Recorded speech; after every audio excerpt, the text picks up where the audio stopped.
A lot of my professional life you could describe as the quest for answers. I love finding out answers. I love doing research. I love trying things and experimenting. And I love that feeling when someone asks me a question and I give them an answer and they say, "Thank you so much, what a great answer." Today, we're going to talk about questions. And specifically, my guest, Paul McGregor, is an expert on facilitation and helping leaders lead not through having the answers, but through having different kinds of questions. And there's an example that comes up pretty quickly in our conversation that I won't spoil now, about a question that was asked during a community meeting that utterly shifted the energy, the focus, and the group's concept of what's possible. So today we are going to dive into the questions as opposed to the answers, and I hope you will enjoy the journey as much as I have. So without further ado, Paul McGregor, welcome to the Plant Yourself podcast. Oh, Howie, hello. How nice to be here with you. Let's get into it. Maybe start by introducing yourself to my audience / vidience. Yeah, nice. Good on you. I love that you're doing it by video. So it's interesting. I'll take us back to what I studied at university because that feels like a nice starting point. I studied law because the week before I was going to start university, I'd enrolled in an English degree and I was working part-time in a kitchen. And this particular kitchen was the Air New Zealand engineer's kitchen, and it was hustling and bustling. And the chef, he hated his job, basically, and he'd studied English. And he said to me, "Paul, whatever you do, don't study English. It's a waste of time. You'll end up as a chef like me." So I was very impressionable and quickly changed my degree to law. And I loved studying it, but I've never practiced as a lawyer. So I've done all sorts of other things. I've worked in government, I've managed an adult education centre, and most recently been a partner in a community engagement firm. So that's been my kind of journey in terms of work. And as people can probably tell from my accent, I am born and raised in Aotearoa, New Zealand. It's a tiny. So how do you say the indigenous name? Aotearoa. Aotearoa. Okay, I've read it a lot. Not bad, Howie. Yeah. I've never heard it pronounced. I've read it. Aotearoa.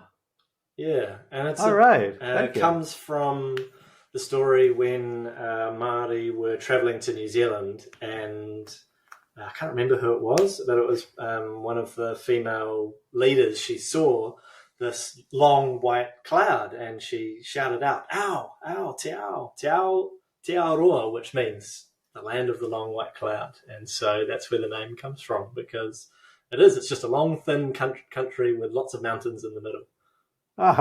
Nice. I have not been, but it's definitely on my bucket list. It's on everybody's bucket list, really. Yeah. Ever since Peter Jackson, right? Yeah. He has a lot to answer for, that man. all good things. Yeah. See, I'm just, I wonder how you guys walk into your houses with all those round doors. Oh my God. So I don't know I want to talk to you about, your work and what you've learned from it, because you're taking your experiences out more broadly into organizations. And so one of the things I was looking at your podcast back catalog, and you talk a lot about community, about inclusion, about engagement. And I'm watching this from a U.S. based lens, even though I'm now in Europe. I lived in the U.S. until I was 58, and there's something about, I think, New Zealand in particular that really is inclusive of Maori indigeneity, of the people who named the land, who were there before the settlers came over from Europe. It seems like much more of a living presence than let's say, at least in consciousness, than let's say, the Native American presence in the United States, which is often which mostly is ignored, but when it's recognized, it's recognized through these sort of meaningless land declarations before we do the meeting, in which we talk about stripping some more coal out of the ground. Yeah, yeah. I mean, it's interesting to hear your impression of what it looks like from outside New Zealand. There's a spectrum, right? And every day, sometimes we're at one end of the spectrum and we're at the other end of the spectrum, depending on who you're talking to, what's going on. So I'm probably a little unusual in that I can speak some Te Reo Māori, which is the Māori language, probably at an intermediate kind of level. I grew up in a place called Christchurch, which was white, conservative, farmer, basically a large farming settlement that had kind of just blossomed on the plain. So it's the third largest city in New Zealand and still a very small one by international standards. But in Christchurch, I didn't learn a single word really of Māori language and didn't know much about the culture. It wasn't until I got to university and had Māori friends and became part of the Māori Law Society that it started to become more real for me. Like I remember listening to the news and, they would interview someone who would speak in English and then there'd be Māori words that they would use. And I remember thinking as a 15 or 16-year-old, what are they doing speaking this language? Like no one understands this language. Why would they speak it? Because it just wasn't part of my life. So while it might look in certain ways from the outside, it's very different on the inside. And right now, a lot of Māori culture is under attack in a lot of different ways, as it always has been in this country. Yeah. Okay. So I'm going to ask a question. I hope it's not entirely self-indulgent, and I hope that other people will find it interesting and that you'll have something to say. But if not, we just drop it. I'm now learning Spanish on a kind of a daily basis, and I'm very sensitized to kind of negative transfer, like things that don't make sense to me as an English thinker. Like I can't say I like something. I have to say it pleases me. I can't say I'm interested in it. I have to say it interests me. So, and I'm wondering, as you learn Maori, did you notice that there were ways in which you had to think differently or perceive the world differently in order to understand and express? Yeah, I mean, language is the key to a door to another culture, isn't it? And what I've learned from Māori is to take a more collective perspective of the world. Western culture is, if we kind of make it to the extremes, Western culture can be quite individualistic. Māori culture is very collective. So their smallest unit is not the individual, it's the family, whānau. And that worldview just permeates through everything. So for me, that's probably been the biggest lesson is when you learn about another culture deeply, you learn to question your own culture and the things that you thought were just common sense that everybody believes and thinks. You realize they're not common sense. They're just what you've been conditioned to believe. So I definitely hear what you're saying there about relearning things that you have previously thought were just the way it is. So if the smallest unit is the family, can you say things like, I'm hungry, I hurt my hand? Yeah, you definitely can. I think that's more of like a philosophical way of thinking about the world. So maybe I haven't taken enough notice of the specifics of language as you have, Howie, but it's more I've learned from Māori, different philosophies and ways of thinking. Have they, and I know that, people who like us who I have a degree in public health. And so I was sort of oriented towards look for poor people and help them. Right. Which in one sense is lovely. In another sense, it's horrible. Right. Because the assumption is that I'm on a pedestal and, I was doing work with poor Black communities in Philadelphia. I went to Temple University, and that's who we had access to, who didn't have the power to say no to our desire to help. And yet with, with this other language where you become the beginner and you're learning from them, like I'm wondering what gifts have gone the other way. What gifts have gone from me to them? From them, from that have accrued to you from exposure to a group that is continually marginalized and sort of on the outskirts of economic power. Like what have you learned? What have you learned from them? So much.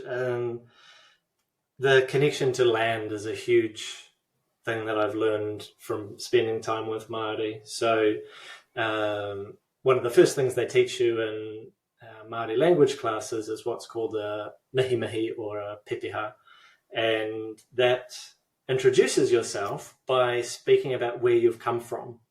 So the question that you ask yourself is ko wai o, and wai is the Māori word for river, and o is me, and ko is kind of like is the verb.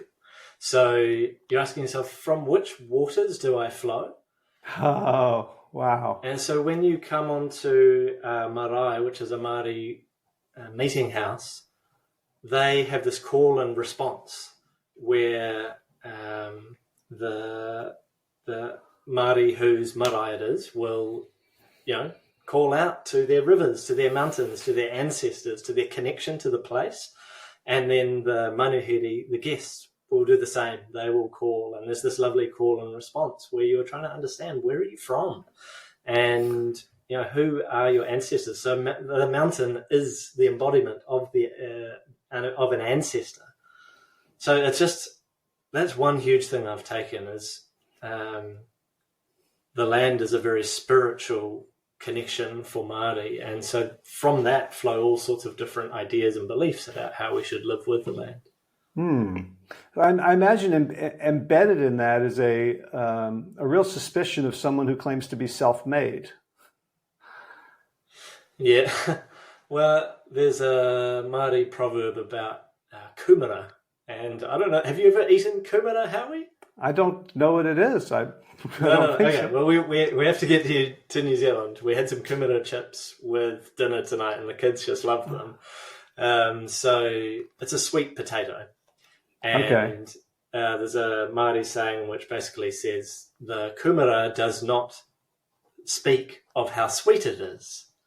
So Māori it's a very humble saying in a way, right? And this can be both a strength and a weakness for somebody, because in today's world, sometimes you need to speak of how sweet you are. You need to share your successes and your knowledge and your ideas with the world. But there's this saying which is actually, hold up, like just keep yourself under wraps a little bit and keep a chip off your shoulder in a way. So I think that's a great segue into an invitation for you to speak about how sweet you are. So, no. what do you do in the world? Like, what matters to you in the world, and what are you trying to bring more? My big obsession at the moment is about questions, Howie, and so you and I have got that in common, right? I've observed a lot working with leaders in their teams that when we show up with answers and when we cut our curiosity off at the knees, it really stalls progress, because the world is changing so fast around us that as soon as we think we know something and we blind ourselves to the possibilities that something else could be possible, it's like we turn our senses off and we can no longer understand what's happening in the world around us. So my big passion at the moment is helping leaders to ask more questions and ask better questions. So I don't recall ever learning how to ask a question. Yeah.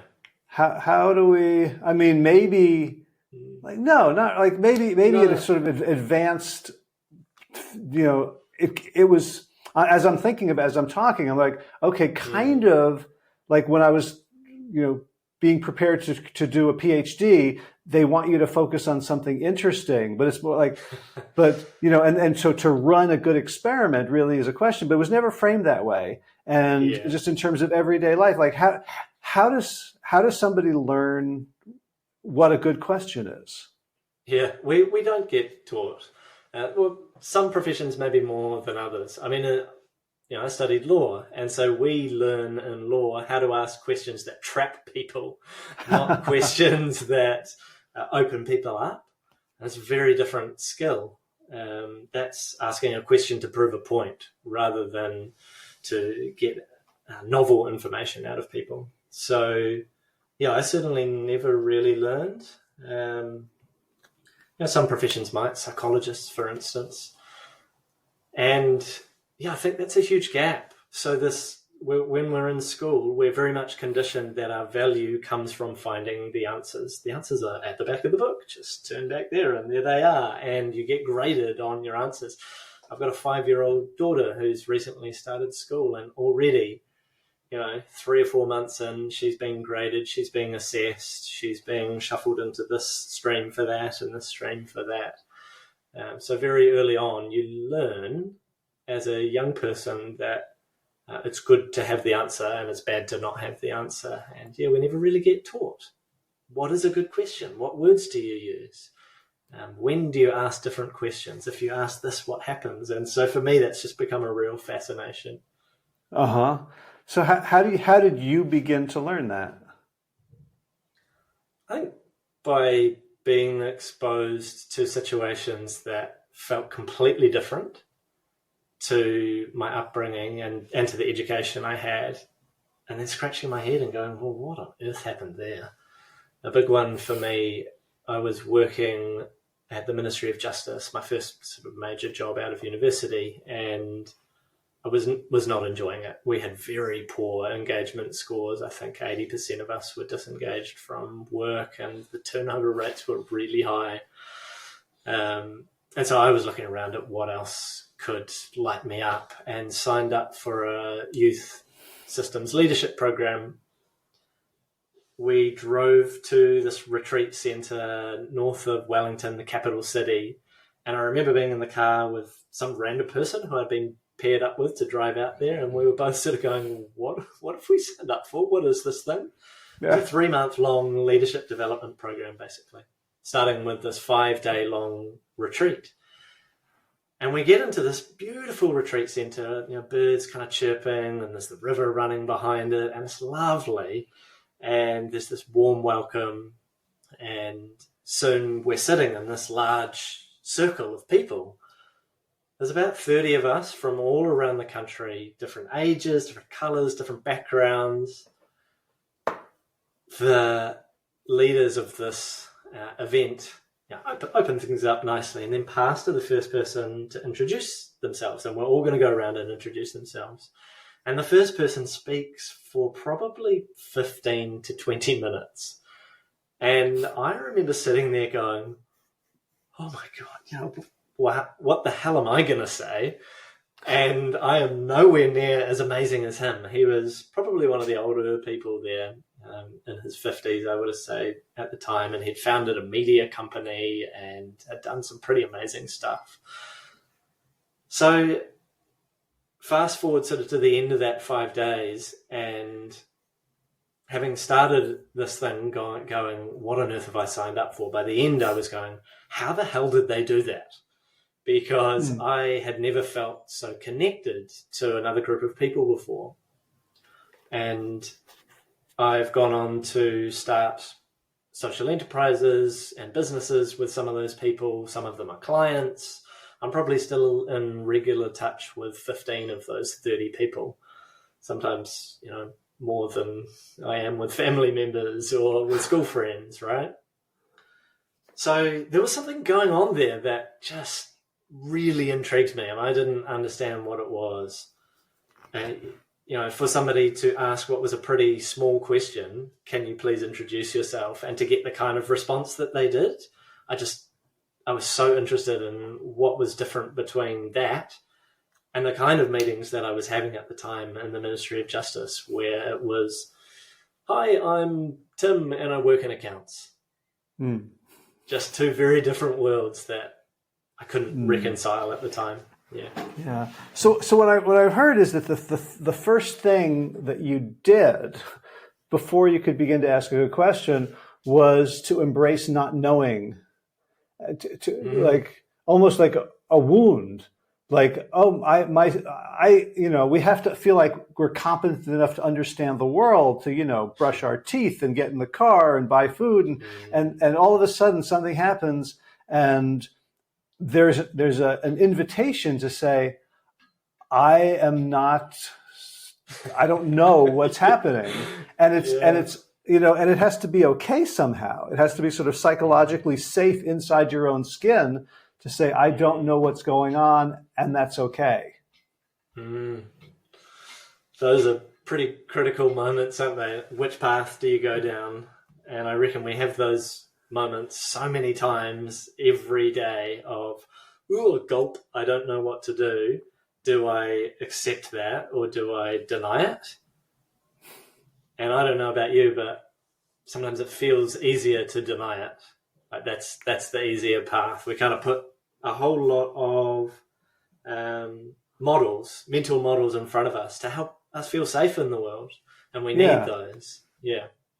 And we also have to lean into those situations where we don't know and to be more curious. But yeah, it's not easy.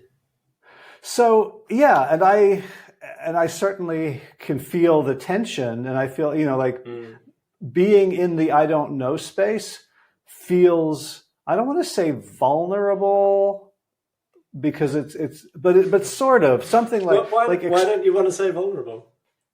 Well, because I don't want to give people the message that it's actually dangerous, but it feels exposed, right? Like if I'm, I've stopped doing this. Like I would talk in groups about like someone sharing like how courageous you are and how vulnerable, and I realized what I was doing was telling everybody else that this is actually scary.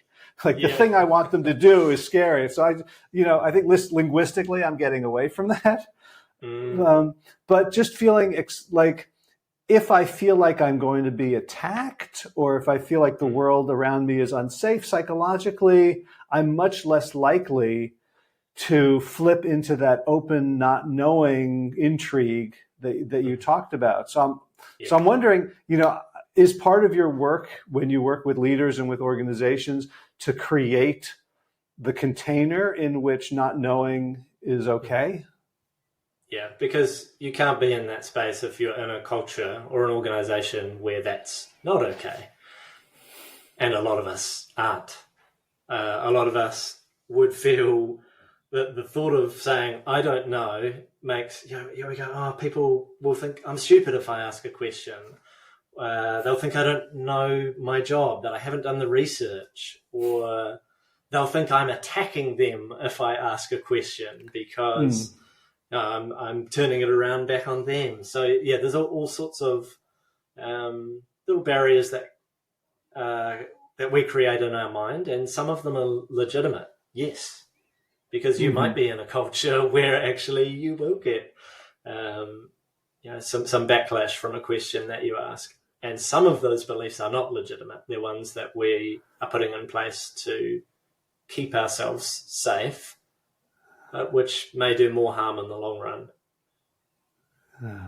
So when you work with a leader to create an organization, let's start with them. Like, how do you help them ask questions if their leadership depends on them being seen as the smartest person, the person whose hand is steady on the rudder, and all of a sudden there's like, well, if she doesn't know, then we're fucked. Like what? Yeah. I think one of the misconceptions that comes up, right, is when you're leading with a question, it doesn't mean you only ask questions. You don't walk into the room and go, I don't know anything, and here's my question to you. Like it's more, you give some direction, which is, as you've used the phrase, creating a container, and then you ask a question within that. And that framing piece first is really important, because otherwise your question can feel like an attack when it has no context. So we need a bit of both, don't we? We need the direction, tell me where we're going and why you think where we're going there, and ask a question within that framework too. Do you have an example, maybe from a client work or your life, just to kind of turn this from abstract? Into... I was catching up with a friend recently. I'll bring us back to the Māori culture we were talking about earlier. It was in and around the COVID lockdowns. There was some funding given locally where I live for a regional strategy development process, right? Which basically is trying to ask, how can we be more successful and healthy and happy as a region? And it was led by a Māori organisation called Wakatu Incorporated, so a Māori business. So the worldview they brought into that conversation was very different. There was one of the earliest meetings for that where there were council officials, there was the mayors, government agency officials and all of that, and they were in a room trying to understand, okay, how can we make our region better? And so the conversation was at the level of, should we build this road next, or should we build this road, or should we do some public transport? And it was very much kind of thinking, what do we do in the next 3 or 4 years? One of the facilitators who kind of stood up and said, hold up. We need to raise our gaze. We need to change the kind of conversation we're having. And so the question she put was, how can we be better ancestors? And how can we look 500 years into the future rather than 5 years into the future? And that just, most people in the room were kind of stunned and floored, because that was such a foreign question for them and such a different way of thinking about vision and strategy and change. So for me, that's an example of where your worldview can come through in a powerful question, and it completely changes the frame around an issue where people have been looking at it quite small down here, and suddenly you expand the frame to there, or you might shift the frame from here over to there. And as you can hear when I was talking, there was a little bit of direction, right? Like explanation of why I'm asking this question. And then there was just the question itself, and they both needed each other. And at the end of the day, you're still going to do something. You're still going to build a road or build a bus line or something like that. But how did that change the process and the tenor and the relationships? I don't know what shifted with that question. It shifted the conversation from problems to possibilities. From how can we fix what's broken to how can we imagine what could be possible? So kind of from that point on, what I observed as mainly a participant in the process, but sometimes a facilitator, what I observed was, the quality of conversations that people were having were very different. And the relationships that people had changed as well. This must have been pre-COVID actually, because a lot of those relationships were then the key relationships during COVID times, where people knew more about each other, knew more about where they came from, what made them tick, because they'd had some of those deeper conversations, and that made it easier to respond in the thick of that crisis. So, that's such a beautiful question about 500 years, how to be a better ancestor. So when I coach people, what part of my model is, to respect them, I want to hear what their struggles are, what their problems are, like what's up for them, what's brought them to this conversation. And as soon as I feel like they feel heard and understood, I want to shift to what they want. So from problem to possibility, as you said.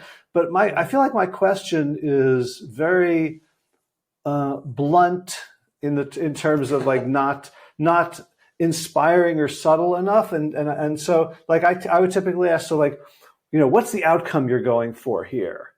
And Right. yes, it's a possibility question, but I often get like, it takes a long time to get them from like, I just want the bad thing to stop, or I want this person to stop doing that, or I just want to make our numbers, and the kind of level of thinking that you described in this meeting before that question. What do you have advice for me on,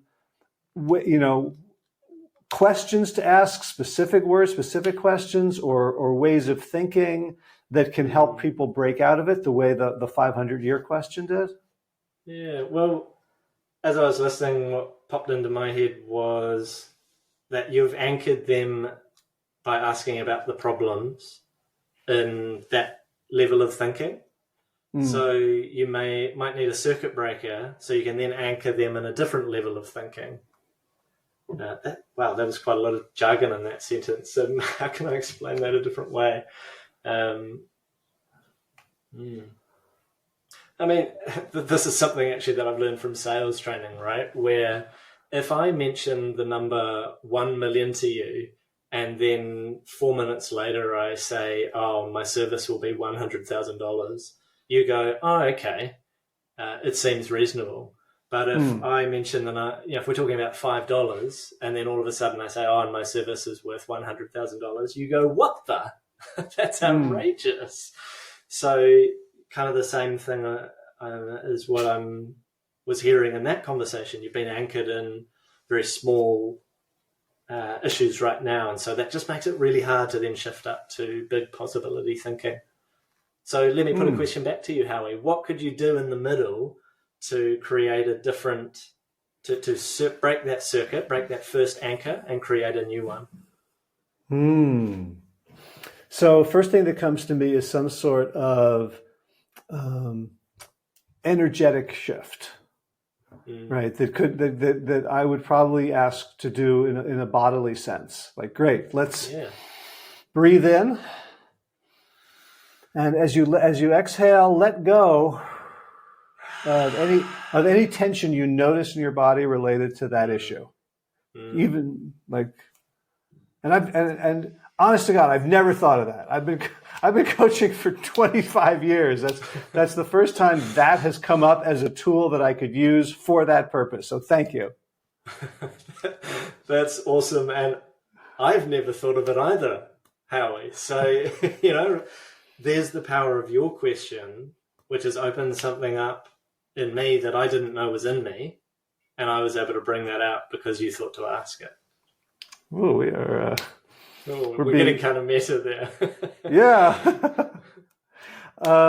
Okay. So there's been a sort of neurological circuit breaker, somatic, and then what would I do? I'll add on to that actually, Howie, because the brain science shows that something different happens when you get answered a question. Your brain lights up a whole lot more. So if I give you an instruction, oh goodness, what's an instruction? How we tidy your room. This feels like quite a common instruction in my life at the moment, kids. Right, your brain judges that and doesn't light up. But if I ask you a question about that, your brain suddenly, different things happen. Different parts of your brain light up. It goes into solution finding mode. So, gosh, what would I ask you to try and make you clean your room, Howie? Not what would it take for you to clean your room, because then that becomes like an argument. Then, what would be a way to clean your room that would be really fun? Yeah, nice. Yeah, put on music, get a couple of nice containers. Yeah, and they're away. The little kids are away. Yeah. The tidy up playlist goes on. Yeah, so I think almost like what comes to me next would be something like I'm so I want to give them excitement, right? Because they're coming, they're mired in their problems. We've just done breathe out. I am so excited for the work we're going to do together. And I'm looking forward to when you look back on this problem and say, I'm so glad that this happened because of what it led to. And like, let's talk about what's possible. Yeah. What could be possible for you here? Yeah, that's a lovely question. But it's still not the same as the 500. I don't know. I'd ask someone like, what could we do here that would have a positive impact of, 500 years from now? Yeah, I mean, that may be too far out, right, for a coaching conversation, but you could do a smaller equivalent. So imagine it's 5 years from now, Howie.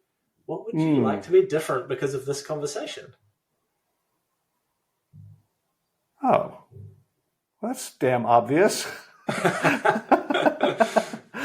Okay. So, apart from world domination, I don't know. There we go. Yeah. Yeah. So I guess just the changing the time frame of sort of like telescoping the lens of an issue can create a different perspective. Just looking farther into the future. Yeah. Yeah. Exactly. Okay. No. What else you got? What other tricks up your sleeve? I have no idea, Howie. I can't even remember what the original context for this question was. What was going on? Well, I asked about how to shift, like the power of questions, and like how do you know what questions to ask? Yeah, I don't think you do until the moment that you're in them. Like, one of the mistakes I made in the early days of running a podcast was I'd write down this list of questions to ask, and you can hear it when somebody is running a podcast and they're running through their list of questions. They go, oh, so my first question is blah, and my second question is blah, and you can feel it as a guest because you'll talk, and you're like, I just said something interesting. Why are you not responding to that? Yeah. You've just moved the topic on.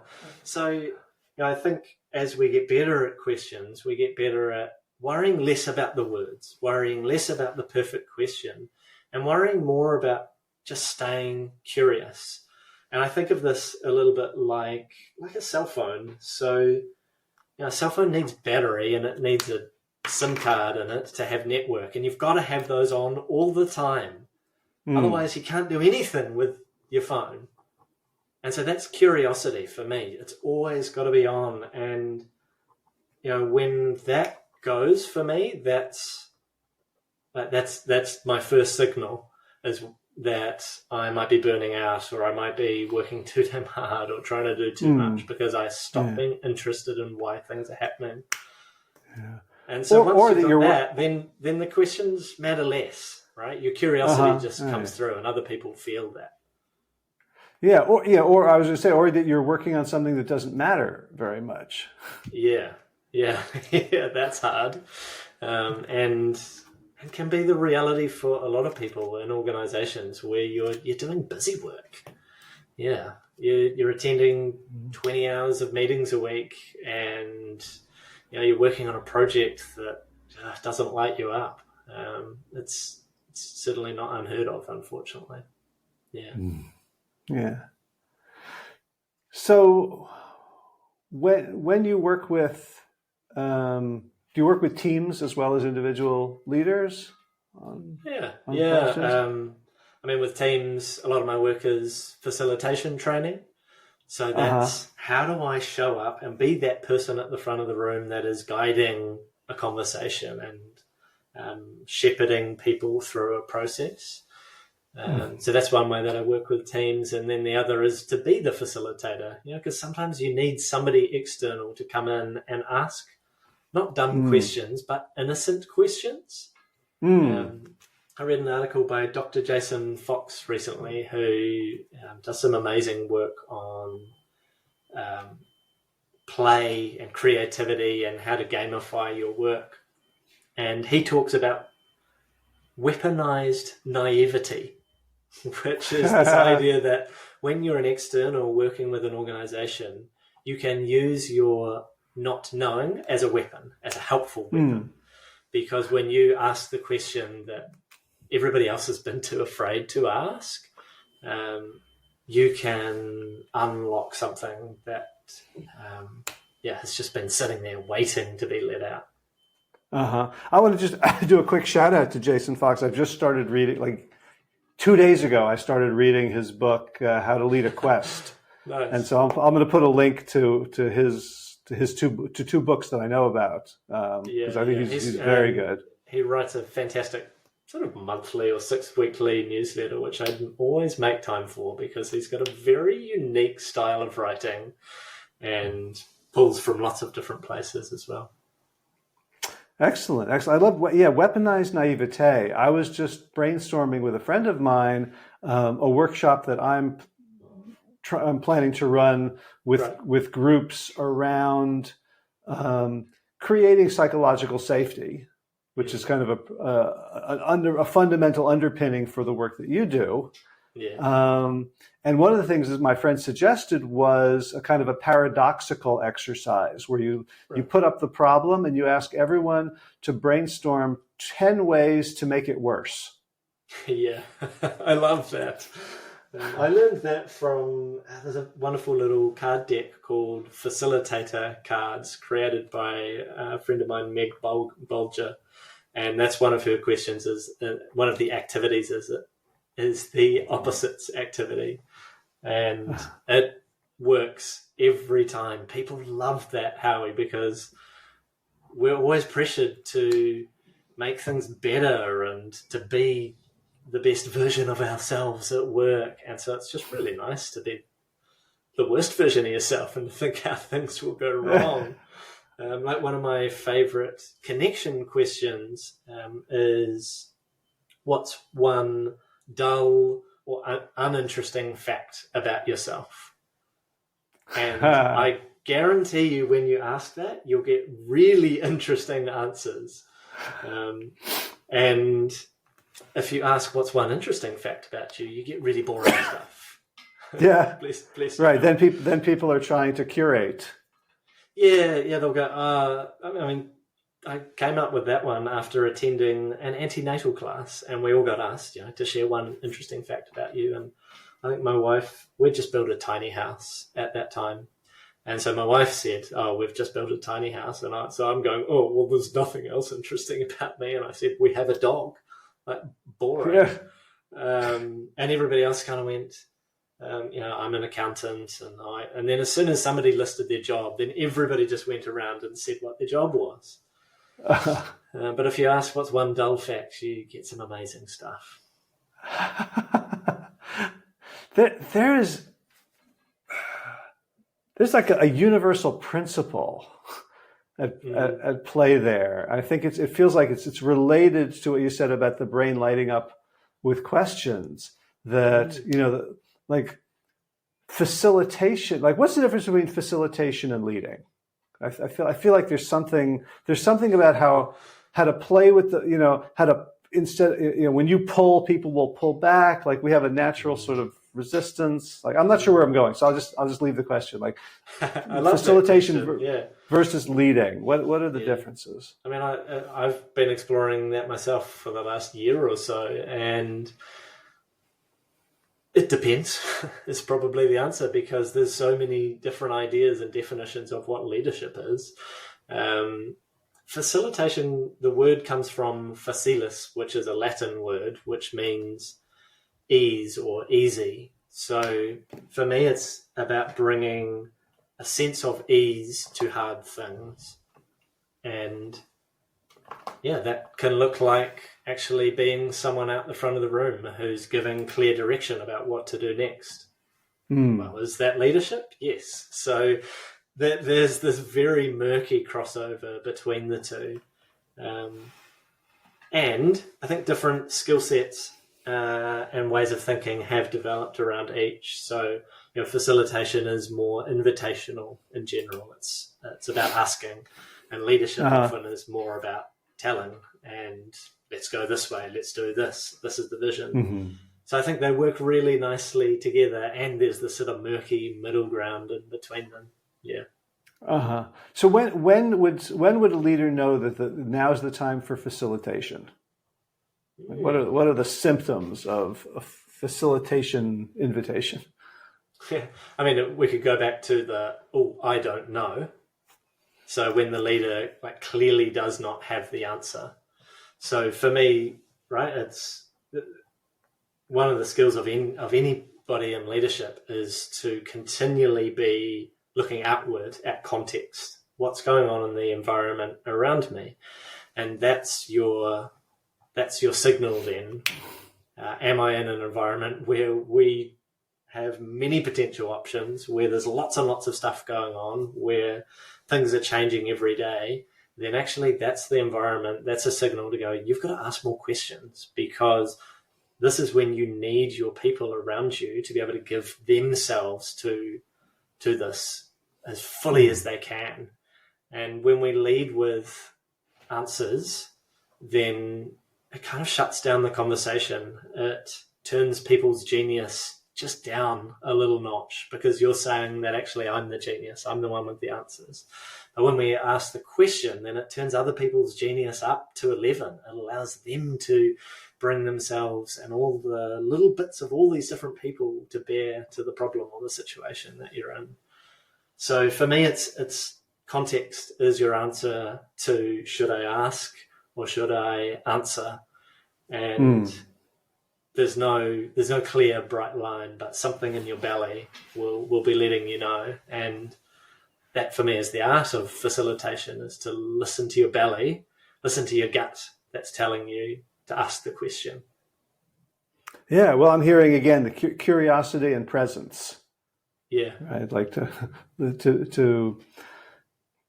be aware of yourself in relation to the other people and the larger context. Yeah, which I still find really hard. Like, I can know that in theory, but in practice, when you're stressed, when you're in conflict, it's still really difficult. So I'm curious for you, Howie, what do you do to stay connected to yourself when you're in a tricky situation? Wow, here you are asking the questions on my podcast. Yeah. I'm Good curious, trick. just like you. Good trick. So sometimes I freak out and I am completely useless or worse. Yeah. I mean, one thing is to kind of recognize what my own triggers are. Yeah. And to explore, in my own time, what I'm scared of, right? Because shutting down is for me always about some kind of protection, defensiveness, which means that my body mind thinks there's something I need to be protected from, right? If I'm feeling safe, it could be, we could be in a real pickle, but if I feel safe in my environment with the people around me, I can be open and helpful. So I think a lot of it has just been sort of personal work on my own time. Just getting to know, just mapping out, the things that I'm scared, and like one of the big things I work on is sort of with people is updating their maps. So I think about it like, if your car's GPS system, is connected to the internet, and you hear from, Google or Waze tells you, oh, there's been an accident at this intersection, avoid it. Google or Waze won't make the mistake of assuming that accident is always going on. Yeah, right. But our brains often do. Yeah. Right. So I learned in my family of origin that in order to get my needs met, I had to be louder than everyone else. And now that accident is permanently on my map. And so when I walk into my workplace, people are going to have a problem with me. And right. So I think a lot. When you've got that on your map, is the work for you to then take it off your map, or is the work for you to accept that it's there and to figure out a way around it? I think both are good strategies. Okay. Yeah. In the short term, very often we just have to counteract and say, okay, everything in my being says this is dangerous, but I'm going to do it anyway. I'm going to hold my tongue. I'm going to ask people what they need. I'm going to get feedback and advice from people, but it's still an act of management. And so it's using energy that doesn't need to be used. And we do know how, in most cases, for people who are open and willing, how to remove that accident pin. And so then it becomes an issue. It doesn't become an issue of I have to continually manage myself.